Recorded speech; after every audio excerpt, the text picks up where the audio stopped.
Welcome back to Selling Your Business with David King. I'm David King. I'm the author of Selling Your Business, Begin with the End in Mind.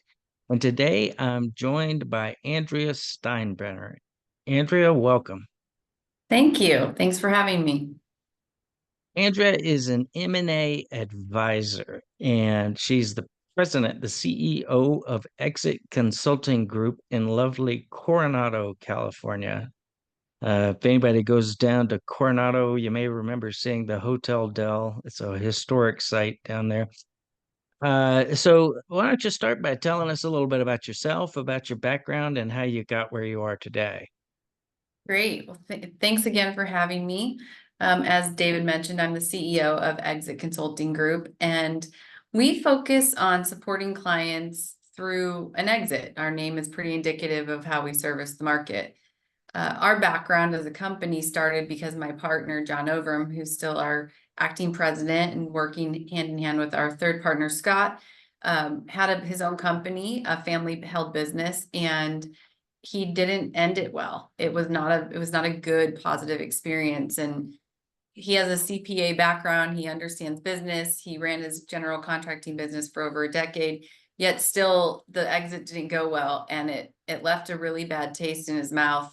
And it hurt his family. And so as he shared his story in his own networking groups, his peers said, well, help us not to do that. Don't let any of us go through that. So about 18 years ago, our company was formed, and John started working with business owners to help prevent situations like that.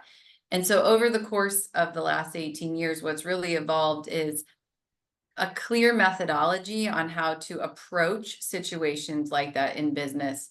And it's a little bit different than an investment banking firm or a traditional brokerage firm, though we can help through a transaction. We really identify with business owners and realize that the transaction is just one part of this bigger journey called the transition.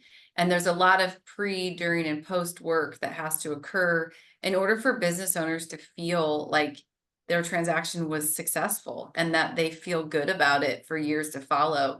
I'm sure if you follow David, you've heard the scary, staggering statistics of business owners who either don't make it through a transaction, or they make it through and they don't feel good about it, or years later they look back and they don't feel good about it. And being a fellow business owner and serving business owners for decades in my own career, that to me is devastating because we put so much of our blood, sweat, and tears into our businesses and our business practice and the people we serve. So for us to not end the race with our arms in the air as we break the tape, is sad. And it's never the intent of what any of us are going for. So we're pretty passionate about how we show up for our clients in that capacity. A little bit more about myself. I come from an accounting background, so does our third partner, Scott. So we're very much a numbers-based firm.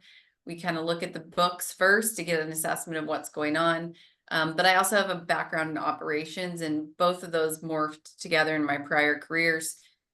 Prior to this career, I was the VP of operations at an outsourced accounting firm where we served every industry across the nation and some international, really being those designated resources at different levels in order to help support the firm when they might not need a full-time position in their accounting firm or even a full-time accounting department, but everybody needs good accounting. So that's what I did first. And in that, as working as a CFO before I moved into the VP role, I did work on transactions and in transactions, but strictly from a CFO point of view. So moving that into a consulting point of view and then working with our clients from the top down, we have the foundation for it. The other side we're very passionate about is not just helping the current business owner, but helping that future business owner be proactive and successful in the transition, because that's also where a lot of things can fail. And so we spend a lot of time working with those buyers, educating them on the business, educating them on what they're walking into, and then educating our sellers on who's actually buying the business and making sure there's alignment way at the beginning of the process. So the process moves much faster and smoother along the way. It's funny keying off that accounting subject there. I'm a lawyer, but I was an accountant before I went to law school, and it's amazing how often the accounting is a major obstacle to getting a Yeah. deal done. And You may be too young to remember Live Aid, the concert, the benefit for Africa. In any case, Crosby, Stills, and Nash came back out. They hadn't been seen for decades, Yeah. and one of the announcers said, "Oh my God, if these people knew they'd be out there today, they'd have never let themselves look like this." And with companies, some of them never realize that anybody else is ever going to look at their books, and it is a tragedy if they don't have their books in order in advance of a transaction. How much time do you need to work on books and to help the business owner get in shape for a buyer to start going through? Yeah, it's a great question. So it's, I'm going to give a very CFO answer. It Hmm. depends. Hmm. And what I mean by that is it depends the age of the business and how long the bookkeeping or the accounting's been done Hmm. the way it has. It depends on the business model. So going into a professional service company, like a law firm or a CPA firm, is very different than walking into a manufacturing company or a construction company. So there's different levels of complexity in the more Hmm. complex business models. And then it also depends on what needs to actually occur in order to get to the finish line and how fast. So it's hard to answer that in an aggregate answer because it is very specific to the business model. But it's kind of like going to the gym, right? So Hmm. if you haven't, if you've never been to the gym before and you don't eat healthy and your body's never lifted a weight, you're going to have a very different timeline of getting in shape than someone who used to work out all the time and has taken a couple years off. And Hmm. so it's very dependent on the client, right? And what's happening. But what we do as part of how we go in and help is we do an assessment up front to really level set expectations. Hmm. So what that means is we'll take a look at the business from a buyer's perspective, regardless Hmm. of where a business owner is in their trajectory to exit. Even if they're 10 years out, we'll still go in and say, based on current rate in the market and how people are approaching business acquisition, here's what people are going to be looking for. And depending what's going on in the market, things can really change.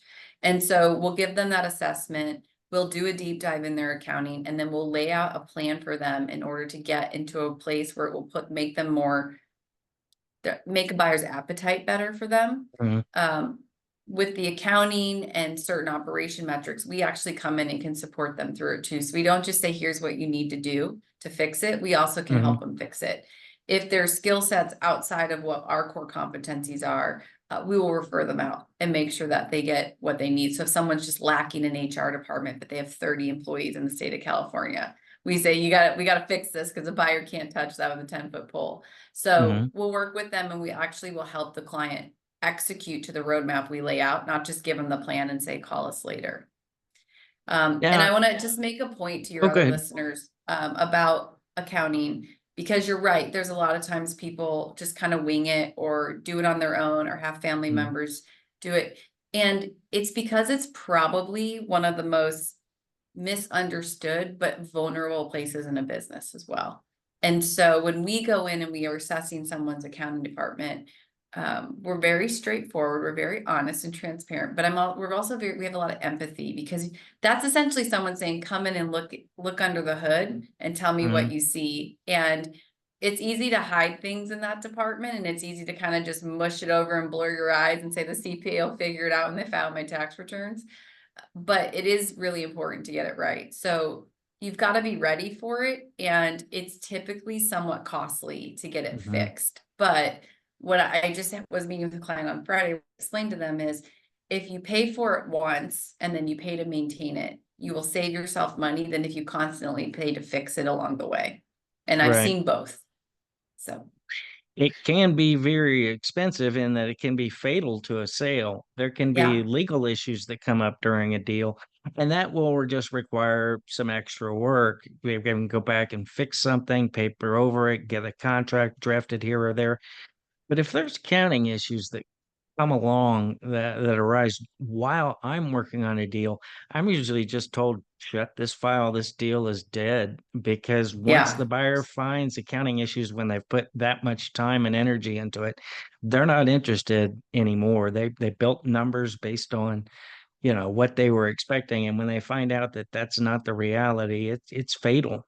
It can Yeah, be. so Some instances just for the listeners to think Hmm. about what we're really talking about so they can start to apply it would be, say you're a business that takes a bunch of customer deposits up front. Hmm. So if you're booking that as revenue and not deferred revenue, but you haven't Hmm. executed on the sales of it yet, you still have a big cost associated with executing on those sales. So if that's not booked correctly in your books, it can be Hmm. misleading. Sure. If you are running a bunch of things through your credit card, but you're not allocating them to the right expense accounts and things are just sitting on your balance sheet, then you can be misstating your P&L just because of not right accounting. Hmm. If things aren't clearing off on your balance sheet correctly, for instance, you're withholding employee payroll taxes for a period of time before you remit them to the IRS, but they don't actually clear because there's a glitch in your system, your balance sheet can look completely misleveraged when it's actually not. So there are some very real applications for the Hmm. listeners to start to think about and say, is that happening correctly? And if anything I said doesn't make sense, call your accountant, talk to Hmm. them, or call David Right. or I. Yeah. Right. Well, other than the lack of investment in the accounting, what would you say are some of the more typical mistakes that you Yeah. see businesses make during their lives and that crop up during the sale and create problems? Yeah. Couple things. One is having family members in the business is a wonderful thing. It's one of the benefits we can offer as privately held business owners. But not preparing them correctly for your exit can be really detrimental to the company Mm-hmm. because some of those family members may not actually have the skill set and wouldn't have been hired into those positions if it wasn't a family business. So either preparing them for what that change in ownership will look like and preparing for the new buyer, if they're going to retain them or not, is really important. A lot of our privately held businesses, whether it's a piece of the business or all of the business, are lifestyle businesses. So understanding what you're running through the business and then how you're going to continue to account for that post transaction is really important. It's a wonderful thing to have a lifestyle business. It's one of the benefits of being a privately held business owner. But if you're used to putting your cars, your medical expense, your Mm-hmm. vacations, all of that through the business, and that business goes away, not only do you need to figure out how you're going to continue to pay for those things, but also there's a different tax implication involved because if you're running it through the business, you're using pre-tax dollars. So you're essentially getting 40 more cents to spend than if you have to use post-tax dollars to now pay for it. So Mm-hmm. those are things you want to think about. Other things to think about are if you have children in the business, one's in the business, one's not. We hear a lot of business owners say, oh, don't worry, my child who's not in the business will be taken care of, that we don't need to worry about it. Well, that may or may not be true because that child who's not in the business might be a 50-50 recipient of the estate, but they might say, if we took this business and sold it to a third party, we'd get a lot more out of the estate post the death Mm-hmm. of the parents versus letting my sibling get it as a gift or a discount and I get what's left. So there's things like that to think about that are pretty far down the road, but it's that rippling effect. More of the immediate things that we spend a lot of time with the business owners on are what's your life going to look like when it's not this? Mm-hmm. So, and that can take on a bunch of different versions. And we don't see a lot of consultants talking about it and advising on it. So, what are you going to do if you don't come into work every day or full time? If you come to work every day and you don't have the corner office anymore because you're not the CEO, what are you going to do? You're used to having the front table at the annual benefit and the little league jerseys have your company's name on the back, and all of a Mm-hmm. sudden it's not your company anymore, right? So it seems a little bit silly, but it's actually really, really important to think about what you want to do post being full-time in your business if you don't plan to stay. There's only so much golf people can play. There's only so much crafting people can do. There's only so much travel people want. Most business owners, I would say a lot, but I'd say most business owners find a lot of relevancy in being a business owner and going to work every day. And so Mm-hmm. if they're not doing that, how are you going to continue to show up in your world and add value that's sustainable and feels good to you? And so we take a lot of time exploring that with our clients as well. Mm-hmm. Yeah. I see business owners that were hugely successful in one area will be able to do a successful sale, and then they come back with their latest and greatest, and I'm like, whoa, this is a tough area to get into. You can't dabble in real estate development or this and that. And do you see a lot of serial entrepreneurs that kind of they hit it a home run on number one, but then they probably ought to just try to get on base with the next one. Yeah, I would say every once in a while, Mm-hmm. we tend to help a lot of baby boomers, right? So Mm-hmm. a lot of them are aging Okay. out of their business and they don't really have an appetite to go start a next thing. That being said, most of them think that they're going to when they Mm-hmm. exit. And then once they get through the transaction, they realize they don't want to do it. They just want to take a step back. And I Right. would say the majority of our business owners don't just go into a retirement and don't do something. They just do Mm-hmm. something at a lesser degree and they Right. take their chips off the table and they take the pressure off their back, right? They let it Yeah. to the next generation to hold all of that.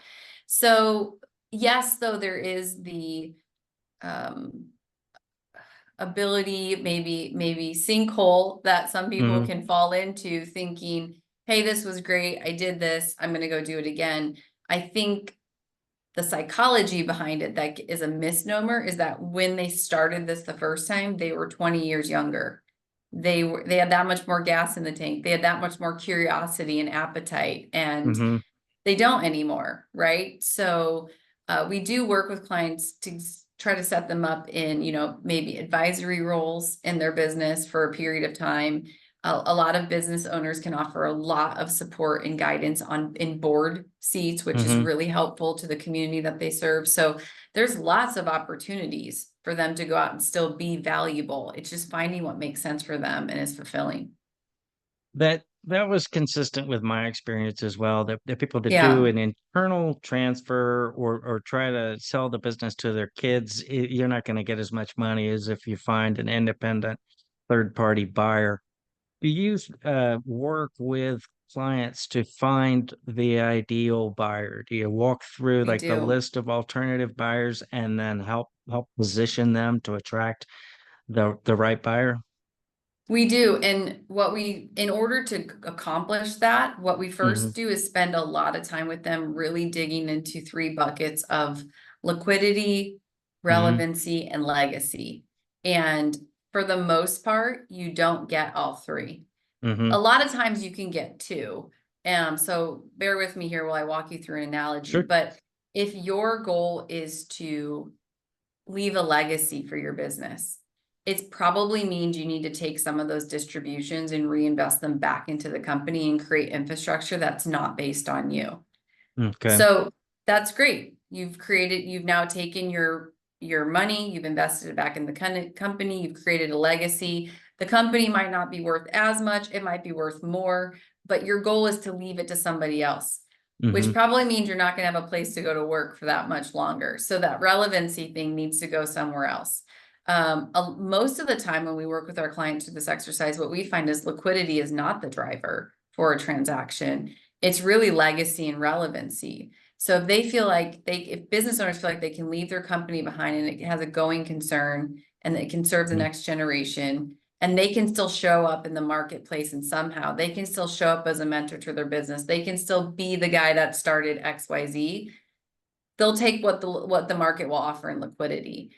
Hmm. The highest liquidity value people will get for their business is selling to a third party. So Hmm. if you're in a family business, to your point, you're not going to get the highest liquidity, but a lot of times that's not the point. So Hmm.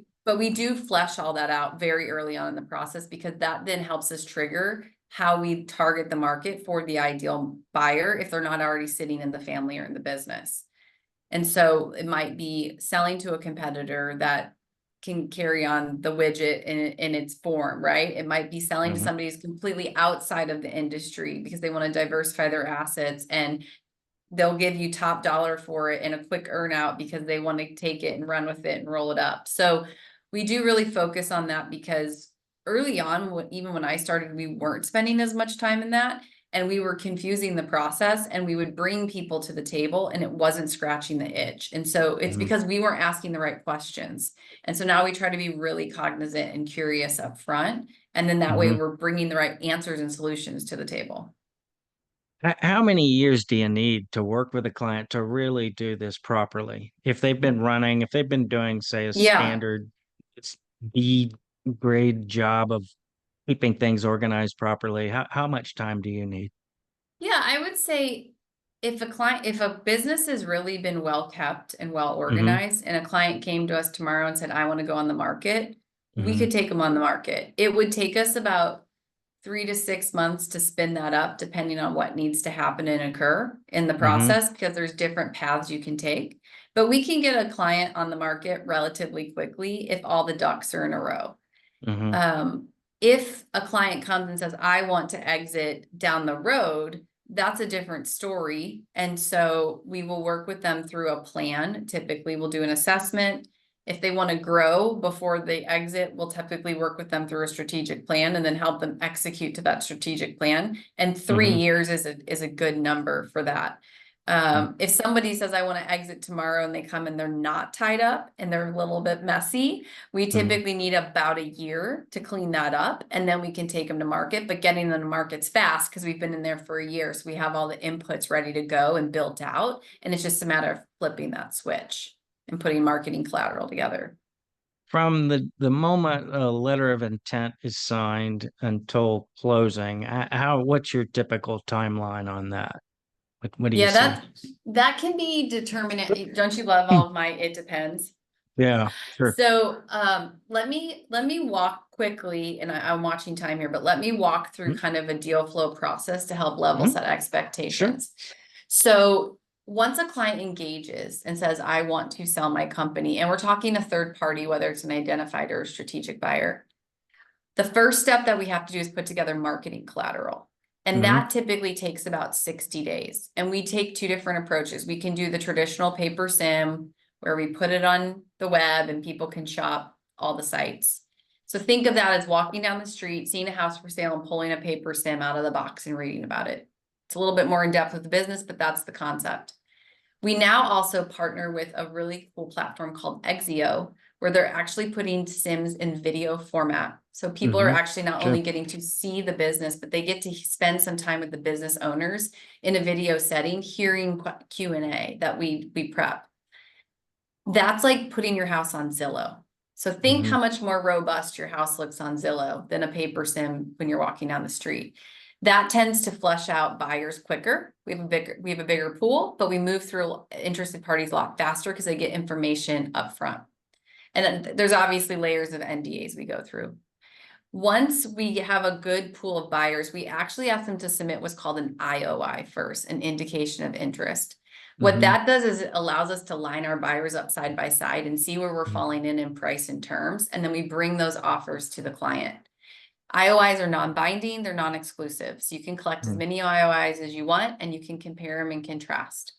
From there, it gives our sellers a very clear picture on who's at the table, and then they can make the determination on who looks like the best buyer for them. It's not always the highest price. Sometimes Mm-hmm. terms plays, right? Sometimes contingency agreements play in. Once we identify the buyer, we then ask them to submit the LOI. The LOI becomes non-binding but exclusive. Now we're not allowed to talk to anybody else once we're Mm-hmm. executed. And Right. from there to close is dependent on a couple things. It's dependent on how thorough the buying team's going to go through due diligence. We typically ask for 60 days or less in a DD period. Mm-hmm. A third party kind of first time buyer, maybe couple time buyer or family office will usually spend about 30 to 60 days in due diligence. A PE firm might spend 90 days. So it just depends on who the buyer is. It also Mm-hmm. depends on if they have to go get bank financing or outside financing. Most of the time, they can't even apply for underwriting until they have an LOI. So you're starting that financing process upon the execution of an LOI, and that can take anywhere between 90 and 120 days. And so that kind of sets the tone too. About halfway through the due diligence process, if everything's looking good, there's no red flags, there's no smoking guns, that's when we start to really spin up our legal teams and our CPAs. So they're already on the bench, they already know what's happening, but we don't actually turn them on until we know we're getting close, because we don't want to spend people's time and dollars and efforts on something that might not make it over the finish line. Then we start pretty hard press for about 45 days, making sure all the agreements are in place, whether it's purchase sale agreement, the stock transfer agreement, updated operating agreement, buy sell agreement, bylaws, employment agreement, reps and warranties, you name it. We get all Mm-hmm. of those in place. the whole packet of of papers and documents to go through. We make sure everyone's aligned. And then on date of closing, funds get transferred to an escrow account typically. Hmm. Documents are signed, they're exchanged, documents are signed by the other party, so everybody has a wet copy, and you're closed. So all in all, realistically, clients should expect it takes about 12 months to sell their company. If they're selling to a family member or a key employee, usually we can cut that time down to about 6 to 9 months, but there's actually a lot of gear up in those because we have to interview everybody and make sure everyone's actually saying what they're saying and not what they think each other want to hear. And that Right. takes about 60 days of just getting to know and building trust to get there. And then we quickly move into that legal document phase because we don't have a bunch of due diligence to do. Yeah.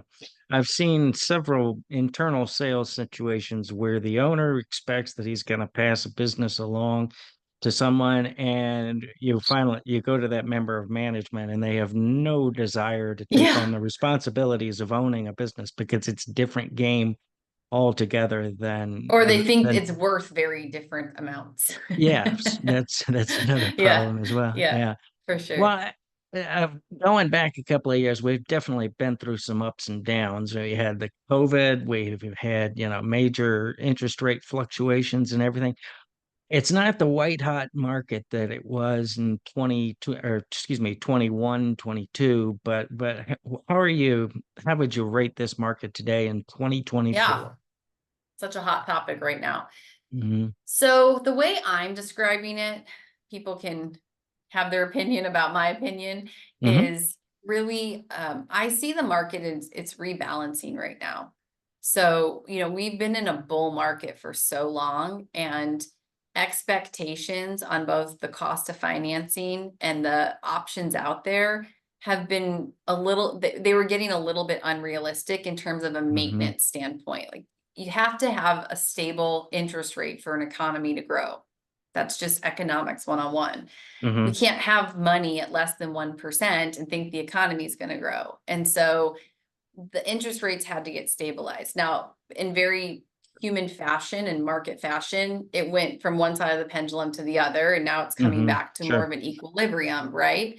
So we're seeing that happening. In terms of businesses for sale, that hasn't slowed down. You would think it would, but it hasn't, because the fact of the matter is business owners are aging out. Their time Right. clock hasn't stopped just because the Mm-hmm. world has shifted. Their appetite for who the buyer has shifted a little bit. People are a little bit more open to things they might not have been when, demand was high and supply was low. Now supply is high and demand is lower, it's not low. And so there's more out there. Deals are taking a little bit longer, not so much because of a seller's appetite, honestly, because of the bank financing. It's just taking Okay. longer right now. They're Mm-hmm. doing a better job vetting people, just like when you saw the stock market crash during the mortgage Sure. failure back, they're looking harder at who they're lending to right now, and the banks are getting tighter on who they're securing. A lot of COVID relief funds have dried up. So this excess cash that maybe we don't have to look so hard because we know they're sitting on XYZ on the balance sheet because of COVID. Well, everyone spent that money now. So we're Mm-hmm. back to a normalizing area. I wouldn't say we're totally normalized, but a normalizing area in the marketplace where banks are looking a little bit harder, interest rates are coming up, sellers are being a little bit more wiser, buyers are digging a little deeper, but it's all positive. None of it's negative out there. The other big shift that's happening, which I'm excited to see in here, and I think it's necessary, is there's a new conversation starting in the marketplace, and it's around this term ETA. Mm-hmm. ETA means entrepreneurial through acquisition. Historically, everybody associated entrepreneurship with being the founder, creating a widget, taking it to market, selling your widget. Very Mm-hmm. much entrepreneurial. There's a whole other fleet of entrepreneurs out there who are people who don't want to start a company, they want to buy a company. And they're now actually starting to bring it into university education because it's becoming more and more prevalent as business owners age out. There's a lot of very good, well-established, both public and private companies that will be up for sale in the next decade. And there's a lot of people hungry to be business owners. So instead of going out and recreating the wheel in the marketplace, there's an operating company someone can buy. So we're seeing more of that happen too, which is very positive, very positive. Uh, Exit Consulting Group. Do you have a sweet spot in terms of the size of the businesses that you serve and any particular industries that you specialize in? Yeah, so we really try to stay away from Main Street. We've Mm. grown big enough now where there's other people servicing those companies better based on And their when you size. say, what do you refer to as Main Street? Below $1 million in top line. Okay. Think Yeah. walking down the traditional coffee shop or dry cleaner. Hmm. Now it's not to say we wouldn't help those, but just kind of the bigger size of those. So our sweet spot's Yeah. really anyone between 10 and 50 or 60 million top line. Hmm. We'll help companies bigger than that, and we do have companies bigger than that, but typically they have an internal team, and so we're now an appendage to that with the overflow, or Hmm. we're directly working with the business owner, consulting them through this while their team's doing the heavy lift. We're privately held, so we focus on privately held.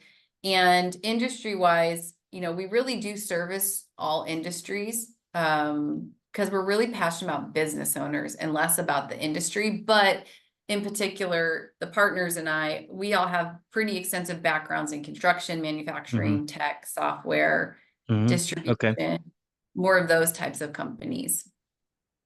So the transaction size typically 5 million to 20 million, is that kind of your Yeah, that's ballpark? our sweet Okay. spot in terms of the transaction size. Okay. Sure. And Mhm. then something bigger than that is typically going to be handled by an investment banking firm. Normally, yeah, Yeah. normally we see that. And we Hmm. will defer if it gets to that size too, because we want to make sure the clients have the support. Sometimes we'll work with investment banking firms actually Hmm. and play in different roles for the transaction. So Yeah. Yeah. Are you seeing, or do you handle mostly asset sales? most of the time, asset sales, yes. Hmm. Usually if it's a stock sale, we'll partner with an investment banking firm Hmm. for compliance reasons. Although, Right. as you know, there's all these Hmm. new regulations coming out, which is making it more accessible. But yeah, we will. And then we help clients in other states. So if it's a stock sale in another state, we will align with the appropriate firm in those outside regions to Hmm. support them in that. Mhm. Well, and also if an asset sale, if they, an attorney or accountant, it changes it to a stock sale while you're working on it, your license covers that, correct? Correct. Yeah, Yes. yeah, yeah. Well, this market looking forward here, because it's just a natural part of the business life cycle. And like you're saying here, there's so many people aging out. It is not the market doesn't shut down. The market just adjusts to market Just conditions. suggest. Yeah. It's a different market next year than than it is today.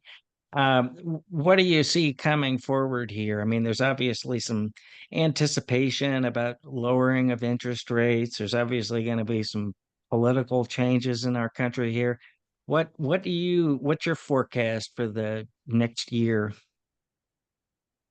My forecast for the next year is, let's see how accurate I am. Interview me in a year and see where we're at. My forecast for the next year is the mainstream businesses will be very Hmm. stable. The US economy in particular, but the global economy too, it always has a need for those tried and true businesses. Hmm. So even in situations like COVID, you still needed gas stations, you still Hmm. needed coin laundry, you still Right. needed, right, trailer parks and campgrounds and just kind of that mainstream that services almost any class. Hmm. Those are going to keep coming up and being more prevalent and more attractive to buyers, frankly. Tech is always going to be hot because tech is just hot. It's just Hmm. interesting, right? So the successful tech companies are going to be the companies that get in front of the market fast and can get market share because they're going to have a quick competitor follow them immediately. So you have to be really good at tech and really passionate about it, but you can be really successful in that area. Healthcare is a growing need with our baby boomers aging, Hmm. so is our healthcare demand aging, right? So anything that touches any type of healthcare is probably pretty stable. Hmm. So, it sounds kind of cliched because it's pretty obvious, but it's obvious because that's where the market always goes, right? Hmm. We're not doing something new, we're not creating something new. So I think you're just going to see a ongoing of that kind of trajectory. I don't think there's going to be any major shifts or changes that are going to Hmm. just blow our minds. But who knows? I could be wrong. Look If what happened two, on Sunday yeah, with politics. So right. you never Oh, know. good Lord. Yeah. Uh, let's last twin questions here. Two people walk into your office today. One of them is starting a business, and one of them is just a hypothetical business, generic business. One of them has been in business for 15 years and preparing to sell. What's the advice you give to the person that's just starting today and the one who's just starting the sale process today? Buy his company. I love it. Yeah. Uh, Yeah. that would be my first one. But my second one would That's a good be, tip. Why thank you. reinvent the wheel? Yeah. My second tip would be you two go have a cup of coffee because you can teach each other a whole lot more than I can teach you. And my third tip would be to the one starting a company Hmm. would be do not cut corners at the beginning. Right. They will haunt you. Yeah. Pay for it up front. It will pay for itself in the long run. And get really good advisors around you that not only you've learned to know and trust, but the people you have trust and know also trust and know them. Hmm. For the one exiting, my advice would be kind of similar, but on the other side, Hmm. right? So don't cut corners. If you're going to go through the exit process, go through the Right. exit process. Hmm. If you cut corners, you'll just prolong it. Hmm. Get with service providers you really trust. And if you don't have the right people on your bench now, let us help you build that out because it's really dangerous to start the exit process without your bench built because it can take a lot of dips and turns and twists and different speeds. And you want to make sure you have the people there and you're not scrambling to find the person because if you're scrambling to find the person, you might not pick the person you would pick if you had time. So that would be my next advice. And then the last piece of advice would be talk to your inner circle about what you're going through. It's a Hmm. lot more emotional than it is logical. So bring them in early on and let them know because you're going to need their support. That's all sage advice. Well, and Andrea, thank you so much Yeah. for your time today and sharing all your tremendous wisdom. There are definitely tidbits all throughout this that are going to be tremendously useful to business owners that are going to Thank you. go through the sale process, and everyone should have that in mind as the whole time they're running a business. There's going to be the sale someday. We don't want to get to the end and not look like we should. Yeah, for sure. Yeah. So Well, enjoy the rest of your summer. If you're taking any more thank vacation, you. stay safe. Don't get too hot. It's a roasting summer out there. It is. It is. Yeah. And for everyone, thank you for joining us, and we'll see you next time on Selling Your Business with David King.